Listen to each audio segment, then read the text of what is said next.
અમરોલીમાં શાકભાજીના ધંધાની તકરારમાં પુત્રની સામે જ પિતાની હત્યા મામલે પોલીસે એક બાળ કિશોર સહિત 4ની સાવરકુંડલાથી ધરપકડ કરી છે।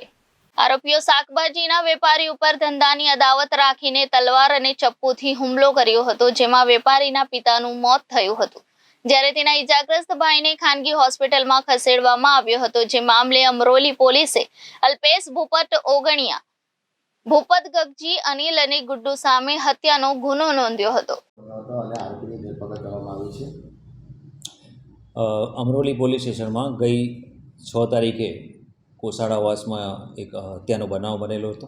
એ બાબતે વિગત એવી છે કે જે ફરિયાદી છે એ ફરિયાદી અને આરોપી છે બંને જણા ઉત્તરાયણ પોલીસ સ્ટેશનની હદમાં એક 4 રસ્તા ઉપર શાકભાજી વેચવાનો ધંધો કરે છે।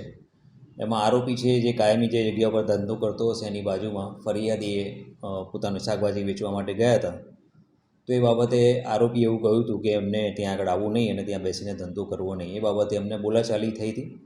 તો એની અદાવતમાં એ લોકોએ સાંજે આરોપી છે એ લોકો ફરિયાદીના ઘરે ગયા હતા અને તલવાર વડે ફરિયાદી અને એના સગા સંબંધી ઉપર હુમલો કરેલો, જેમાં એક જણને પેટના ભાગે તલવાર વાગવાથી મોત થયેલું છે અને બીજા 2 જણને ઈજા થયેલી છે। આ કામે 4 આરોપીઓને સાવરકુંડલા અમરેલી ખાતેથી અરેસ્ટ કરવામાં આવેલા છે અને આગળની તપાસની કાર્યવાહી ચાલુમાં છે।